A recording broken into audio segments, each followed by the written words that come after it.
Jay, thank you so much for joining us, giving us your time this evening. It's been terrific. We have a great audience, as you can see. My wife always reminds me before these things that they're not here to hear from me, so the sooner I get you speaking, the happier she will be. But look, included here in the audience are many Australians who have been here for a long time, many Brits that have strong ties to Australia, and we have many people in the room too that are leaders of the various organisations that and people that commit a lot of time, personal time, to promoting Australia and Australia's interests here in the UK. And we're looking forward to getting to know you some more and also to understand your priorities as High Commissioner. But just before I do that, let me just say that you are my 10th, and you've heard me on this point before, but for the benefit of the audience, you're my 10th High Commissioner and the 4th from South Australia. Now that includes the fabulous Frances Madden, of course, Frances Adamson, who was acting for a while, but you're the 4th from South Australia. So what is it about South Australia? South Australia, of course, is a free settled state, and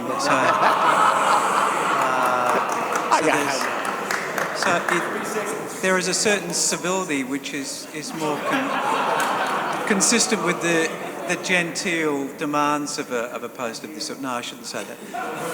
I'm meant to represent the whole of the nation. In fact, I live in Western Australia and have for the last 6 years.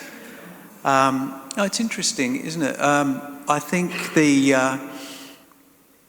it's a very British state, really, as is Western Australia, in terms of the number of British migrants or people that trace their ancestry to Britain. I don't know whether that's got anything to do with it. Look, I think that I don't think there's a really good answer to that question, except to say that Mike Rann, of course, was born in Britain. If I go to Neil Blewett, he studied, I think, in either Cambridge or Oxford, I'm not sure. Think of the other Australians that have been here. Well, Alexander Downer, of course, lived in the house with his father, who was High Commissioner. And his father as well. Exactly. And so they all, I think perhaps it represents a bit of it. My father, of course, is British. Perhaps it represents the fact that a number of us had quite a deep affiliation and a love of Britain, and perhaps sought the roles. That might be part of it. Great, terrific, and we'll talk a little bit more about some of those points. But let's start with some background. You were born in South Australia, but your father was a Brit, born in the north of England, and he was also a politician. He was elected to the South Australian State Legislature,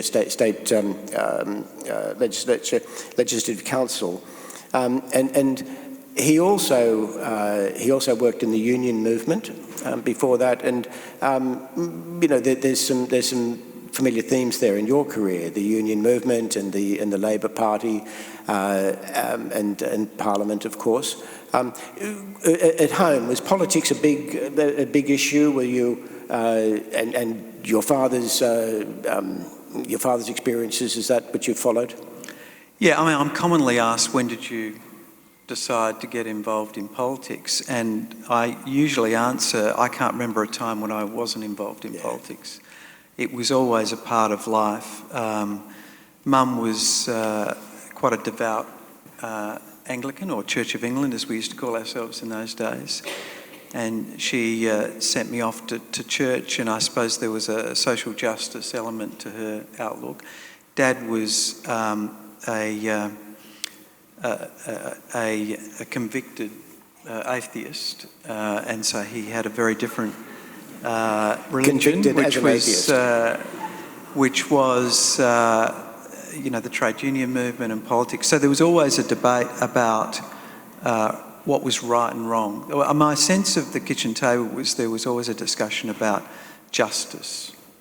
There was a hatred of injustice and a love of justice, and it was a worthy thing to fight for justice. And so I saw my dad, you know, during the school holidays, I'd go with him on country trips, and we'd go around and he'd talk to working people when they'd advance their concerns, and then he'd go and so then I'd watch that, and he'd tell stories about his victories and his losses, and I found that exciting. I suppose that's where I probably got bitten by the bug to get involved in public life. And some parallels there too with Julia Gillard, of course, coming from, well, she came from Wales, of course, not the north of England, but also settled in Australia, and then went on to a fabulous political career after that, and a fabulous post-political career, I should add as well. So you graduated with degrees from Adelaide University in law and economics. You went to work as your father did with the Australian Workers' Union, although not the same movement, of course, but the Australian Workers' Union, and then you set up your own law firm, and you worked in law for a while before being elected to the South Australian Parliament in 2002, and you stayed there until 2018. Before you became Premier, you had a raft of ministerial responsibilities. Local government, government enterprise, urban development, administrative services, housing, Aboriginal affairs, early childhood and development, which we'll come back to, of course, because that was your work with the Minderoo Foundation, which we'll talk about later, but also environment and conservation, where you also made a great name, but very broad experience, very broad-based experience before you became Premier. Yeah, well, I was fortunate enough to go straight into the ministry when we were elected, and also fortunate that we were a government of long duration. So that meant that I had those opportunities. And, you know, there's an element of luck in politics. You know, so I was there for 16 years. That meant my counterparts, one of them was on the opposition bench for 16 years. And there's no... You know, deserve has not got a lot to do with politics. You know, it is about sometimes being in the right place at the right time. But, you know, obviously I seized that opportunity at that time, but you do need a bit of luck in politics, yeah. And I'm sure a lot of skill and hard work as well. In 2011, you took over from Mike Rann as Premier, and of course then you sent him to London as High Commissioner. And he was a terrific High Commissioner, by the way, and but for only a very short time. You held that position as Premier for seven years, and until 2018. I asked ChatGPT to give me a summary of your greatest successes and your greatest failures in your term as Premier of South Australia. But instead of reading off that list, let me ask you, what were the highlights as Premier? Well, probably the thing I'm most proud of is something that most people don't know about. It's something that didn't happen. As soon as I got the job, three awful things happened. The largest mining project, open-cut mining project in the world, the BHP was going to involve themselves in Olympic Dam, fell over. There's a pretty big deal. The difference between that being there and not being there was day and night, so that was the first thing that happened. The second thing that happened is the Holden's closed, now it's the Holden. So essentially a car industry was the mainstay of South Australian industry, said that it was shutting up shop. And the third thing that happened is we were post-GFC, and we were revenues were artificially sustained through essentially fiscal stimulation during GFC. So the post-GFC crash in revenues was brutal. So we had a budget crisis, an economic crisis, and a massive crisis in confidence. And that all happened within the first 12 months of me getting the job. So, you know, welcome to the job. So, but at the beginning of that time, we asked the supply chain in the car manufacturing industry what they were planning to do when Holden closed, because we had a little bit of a lead time, 3 years, I think.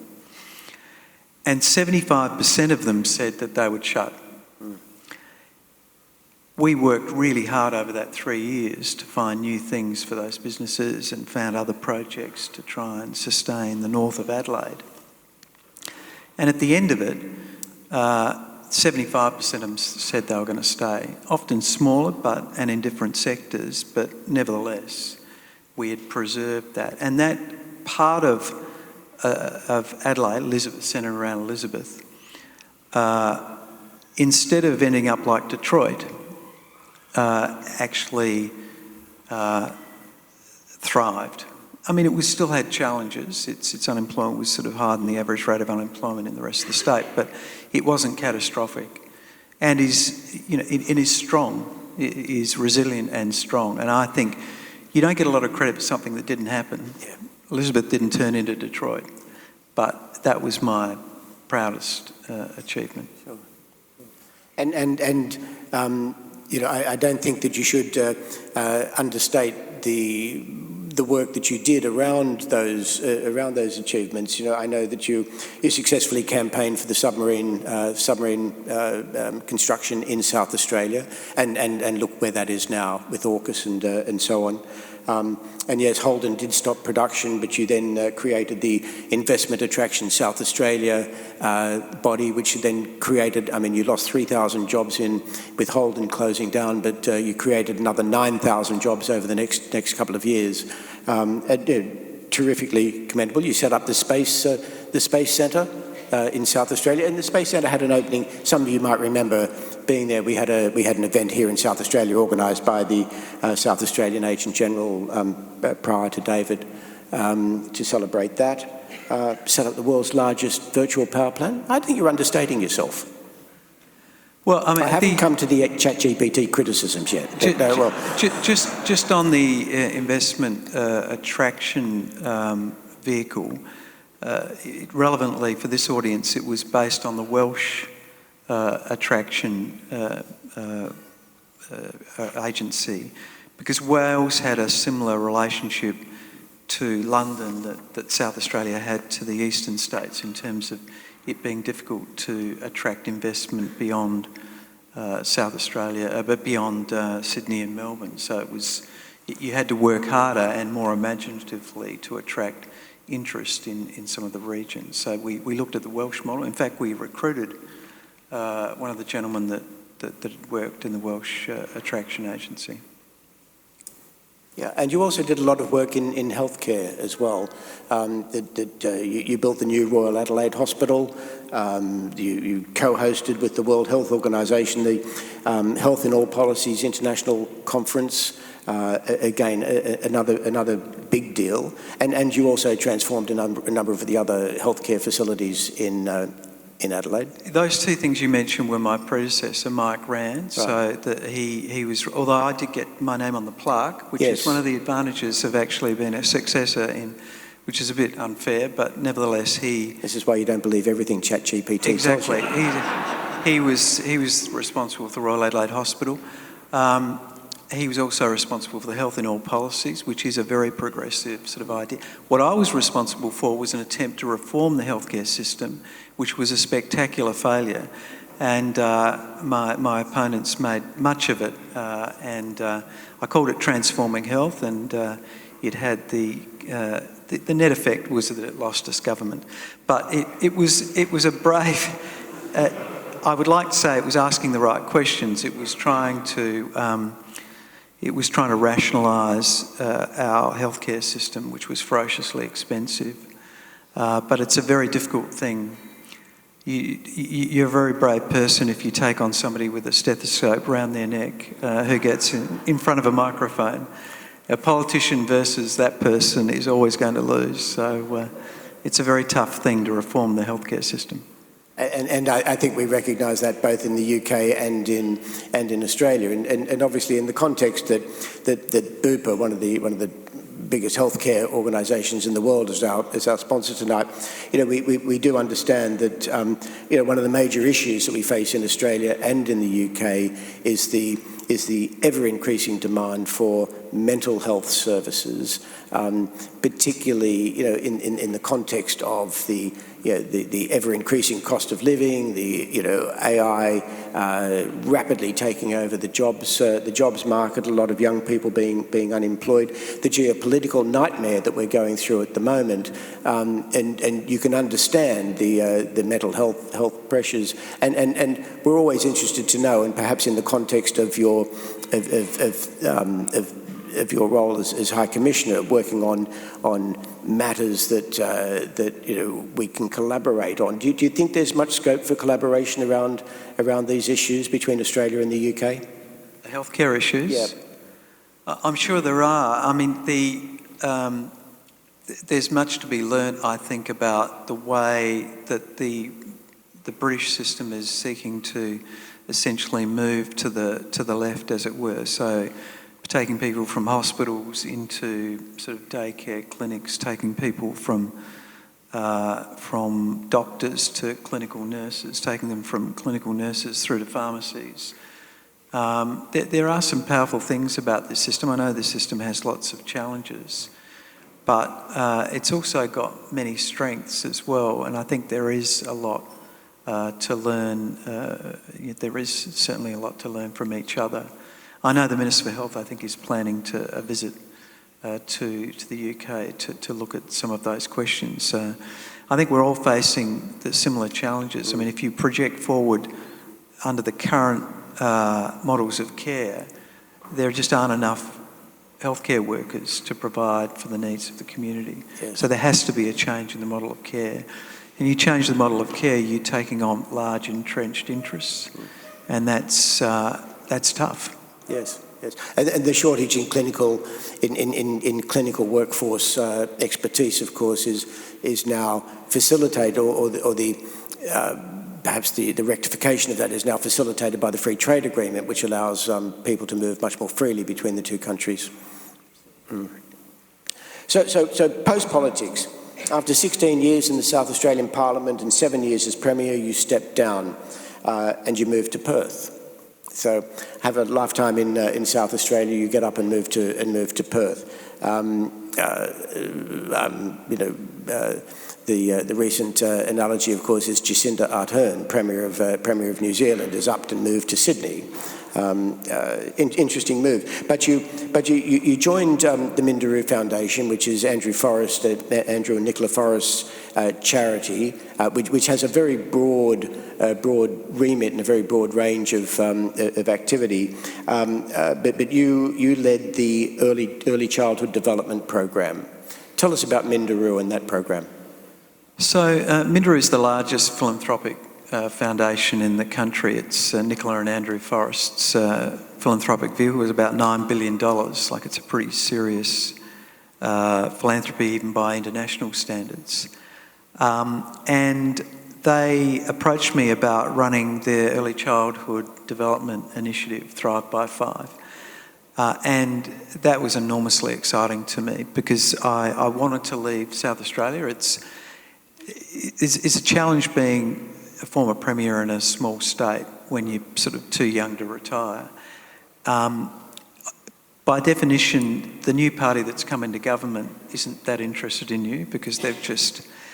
Your own party's not that interested in you, and you do find yourself reading the news and watching the television and shouting at it a lot. They're either bagging you for things you've got wrong, or taking credit for things without attribution, and so you find yourself shouting at the TV. So it's best just to clear off, which is what I did. But it was a lovely offer to go.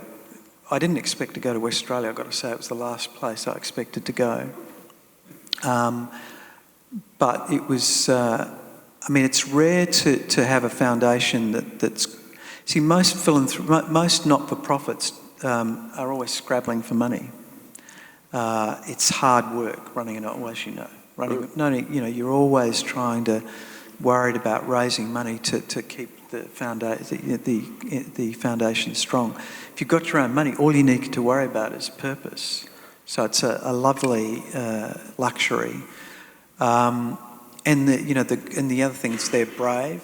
It's the blessing of a live benefactor. They can. You don't need to consult a committee. You just ask the people, and they they tell you, and they're brave. They're prepared to do hard things. So they took on a big question and funded a well-funded campaign over 5 years. So it was wonderful. And I got to learn about Western Australia. I got to make some wonderful friends, and have really fallen in love with them. We live in Fremantle now, so it was just a lovely next phase in our life. And Andrew Forrest himself is such a wonderful figure. He was here in London a couple of weeks ago, of course, to celebrate the opening of the new R.M. Williams store, because Andrew bought the R.M. Williams brand and brought it back to Australian ownership, and is pushing it ahead very hard. And just as a little side thing, at 10 a.m. tomorrow morning, the new R.M. Williams flagship store opens on Jermyn Street, which is the centre of fashion in London, of course. So 10 a.m. tomorrow morning, you can walk in the door, and there's probably some early sales going on. That was an unintended plug for the R.M. Williams brand, but there we go. And you're also appointed Professor of Industry at the Adelaide University. I'm not quite sure what that entails. Do you lecture? Well, I did in that period. So that was the first, in the period, there was a little interregnum, about a year when I left politics and before I went, before I got the job at Weatherill, I was driving my wife crazy, and so she said, you should be looking for another job, and so that's what I did. And now here you are in London as Australia's High Commissioner to the UK. You and your wife Melissa have moved from warm, sunny Perth to, on a night like this, freezing cold London. How are you both settling in? Loving it. I love London. I think it's just such an exciting town. Mel's only been here for a couple of weeks, so she joined me after she was, for the first month I was here by myself, but I went back and then we came back together. But we're loving it, and everybody's been so incredibly welcoming. There's a whole network. In fact, Mel would have been here tonight, but there's a group of, I think she's at the Cypriot ambassador's residence, a partner there invited some of the other partners of ambassadors, so she's there. And also she couldn't bear hearing me talking about myself for an hour, so... But she's really, there's a range of societies that are dedicated to Australia, and there are people there that have reached out and have been very warm and welcoming to her, and she's really appreciated it. Yeah. And you can't underestimate the power of the women's organisations here in London, and many of the women here are key parts of that, if not leaders of them. So there's a broad range of Australia's interests in the UK, and of course there's also a broad range of interests that we share, Australia and the UK, in things like defence, AUKUS, Pillar 1, Pillar 2, both sides trying to capitalise on the free trade agreement that Deputy High Commissioner Elizabeth Bowes, who's actually in Australia at the moment, I think, negotiated. She was the lead negotiator for Australia, and lots of opportunities there. And then, of course, there's the very deep cultural interests that we share. So there's a lot for you to do. The pile on your desk must be quite high. What are your priorities? Well, the ones you mentioned, AUKUS, the defence relationship, the security relationship is critical. And two other matters beyond the things you mentioned were critical minerals and the relationship there, and renewable energy and the relationship there. I think in the broad, what you can say is that we've rediscovered one another. Interesting, I look back at some of the history of some of the organisations that were set up to deal with Australia-British relations, and they were set up post-European Union, and it was almost a sense of we're getting further apart. And I think that probably was true for a period. Obviously the connections of kinship and history have always been strong, but economically and in a security sense, perhaps we had drifted apart. That's certainly not the case now. The level of engagement between the two governments, the systems of defence and security are very, very deep and sophisticated. And of course, you can imagine during this current Middle East crisis, the relationship is very intimate, and people are sharing information on a regular basis as we seek to navigate and understand what's happening in the world and act in our mutual interests. And our mutual interests are very strong and very connected, and not just in this part of the world, but in the Indo-Pacific.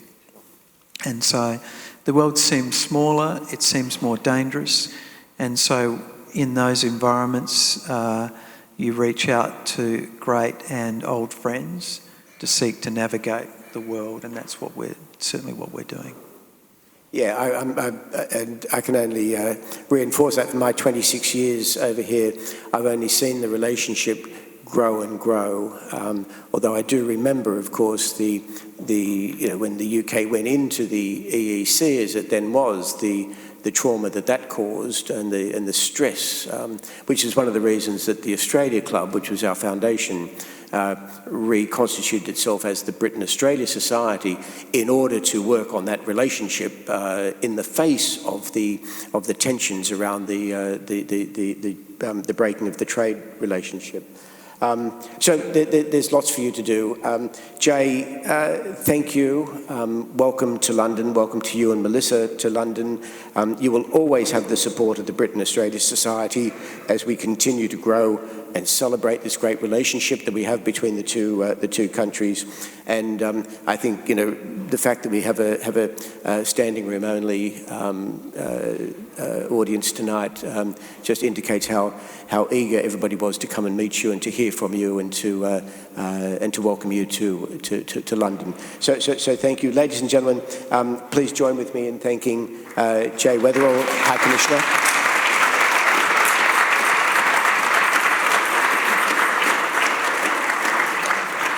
And let me ask Chris Carroll, CEO of Bupa Global, UK and India, come to the stage and offer a vote of thanks. I lead Bupa's UK and India business, and together with my colleague Penny Dudley, we'd just like to say how pleased we are to be associated with the event this evening. You spoke a little bit about collaboration and cooperation between markets, and Bupa as a business, through our ownership structure, is able to reinvest in a lot of our markets, and a lot of investment between Australia and the UK plays through. I'm obviously, through my accent, from Australia originally. I led our insurance business down there, and very pleased, like you, High Commissioner, to be enjoying with my wife Simone a terrific professional and personal period in our lives here in the UK. So I think Bupa as a business is well versed in cooperation between our countries, and we have, in fact, a number of Bupa people here are part of our talent mobility program, so Australians who are up here working. I'm trying to get more of them up here, but I understand I've been given a quota. I'm not allowed to bring the thousands that I'd like to bring up. But we're having a great time, and again, from our perspective, we're very hopeful that you enjoy your stay here in the UK. We look forward to keeping in contact, and we stand ready to provide any service that's required to help and facilitate your successful deployment. So again, on behalf of Bupa, thank you to everyone attending, and Damian makes a great point on it's usually a sellout, Damian, is it? Always. Always a sellout. So thank you again on behalf of Bupa. Welcome, High Commissioner. We look forward to keeping in great contact. Thank you, everyone. Thank you.